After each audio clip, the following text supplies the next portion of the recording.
A historical day of India 13 दिसंबर 2001 ये वो दिन था जिसे आम नागरिक के साथ साथ नेता और विधायक कभी नहीं भूल सकते। सबसे सिक्योर्ड प्लेस में से एक पार्लियामेंट संसद भवन है, जहां पर 13 दिसंबर 2001 के दिन आतंकी हमला होता है। बट सबसे इम्पोर्टेंट बात यह है कि उस पार्लियामेंट के अंदर देश के सभी सांसद, एमएलए या फिर कह सकते हैं देश को चलाने वाली आधी से ज़्यादा शक्तियाँ उस संसद के भीतर मौजूद थी। लेकिन सबसे इम्पोर्टेंट क्वेश्चन ये है कि उस संसद भवन के अंदर जो सबसे सिक्योर्ड प्लेस है, आतंकी उस पार्लियामेंट के अंदर घुसे कैसे।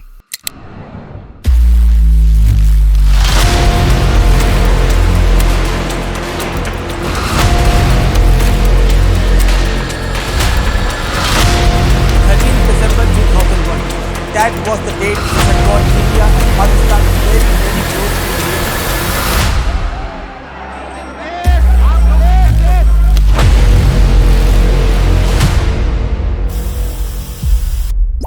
पार्लियामेंट के अंदर हर साल की तरह शीतकालीन सत्र चल रहा था और दो विपक्षी पार्टियों के बीच बहस हो रही थी और बहस का टॉपिक था टेररिस्ट के खिलाफ सख्ती।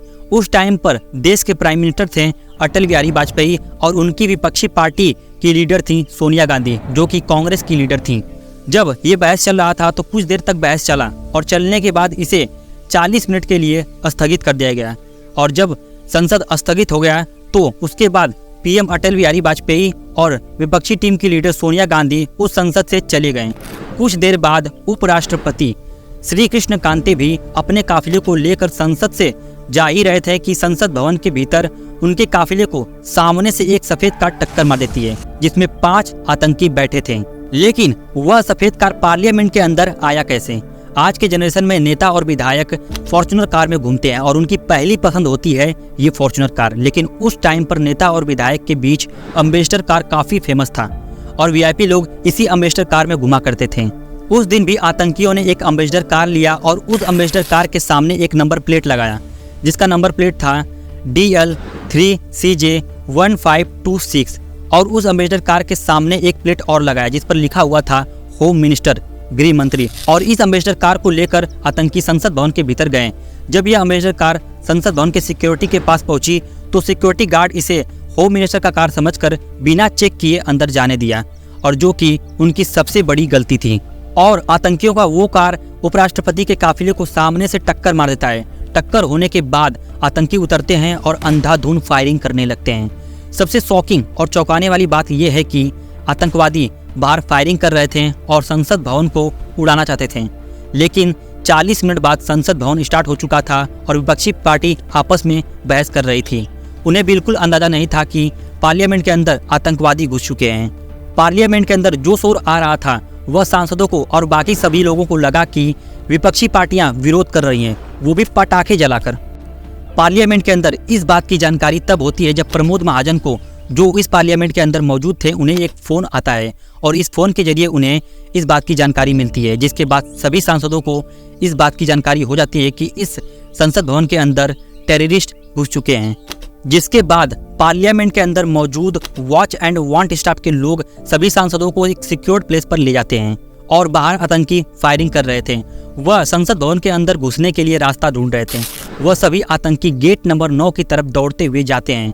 तभी वहां पर मौजूद पुलिसकर्मी उस गेट को बंद कर देता है। वहीं पर इंडियन आर्मी ने 3 आतंकियों को मार गिराते हैं। फिर वह बचे 2 आतंकी गेट नंबर 11 की तरफ भागते हैं। वह गेट भी बंद पाते हैं। वहीं पर इंडियन आर्मी एक और आतंकी को मार गिराता है। बचा एक आतंकी गेट नंबर 1 की तरफ दौड़ता है और वहां पर पहुंचने के बाद वह आतंकी पाता है कि वह गेट भी बंद है। जब उसे पता चलता है कि वह संसद भवन के अंदर नहीं जा सकता तो वह अपने ऊपर बंधे बम से अपने आप को उड़ा देता है और यह बम हुआ संसद भवन को उड़ाने के लिए ले जा रहा था। और यह धमाका इतना तगड़ा होता है कि उसके सारे शरीर के टुकड़े चारों तरफ फैल जाते हैं। चारों तरफ खून ही खून नजर आता है। उसके मांस के टुकड़े संसद भवन के दीवार पर चिपक जाते हैं। यह धमाका इतना तगड़ा था कि आप इससे अंदाजा लगा सकते हैं कि यह अगर संसद भवन के अंदर गया होता तो संसद भवन को एक झटके में उड़ा देता।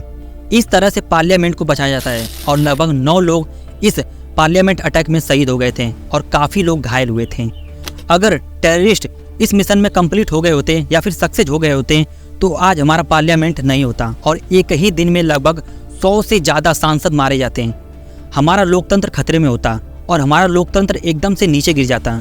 भारत उस टाइम क्राइसिस से गुजर रहा होता और इस क्राइसिस से निकलने के लिए कई साल लग जाते। दिल्ली पुलिस ने इस टेररिस्ट अटैक की जांच की, इन्वेस्टिगेशन किया तो पता चला कि इस टेररिस्ट अटैक के पीछे पाकिस्तान का हाथ है। पाकिस्तान ने ही यह टेररिस्ट अटैक करवाया है। इसमें 5 लोग शामिल थे। जम्मू कश्मीर लिबरेशन के मेंबर अफजल गुरु और उसका चचेरा भाई शौकत हुसैन गुरु और उसकी पत्नी अफसा खां और दिल्ली यूनिवर्सिटी का अरबी प्रोफेसर SAR गिलानी शामिल था। ये केस सुप्रीम कोर्ट पहुंचा और इस केस में अफजा गुरु और SAR गिलानी के खिलाफ कोई स्ट्रॉन्ग एविडेंस न होने के कारण सुप्रीम कोर्ट इन्हें रिहा कर देती है। इस केस में अफजल गुरु और उसके चचेरे भाई शौकत हुसैन गुरु को मास्टरमाइंड पाती है और इसमें सबसे बड़ा हाथ अफजल गुरु का था।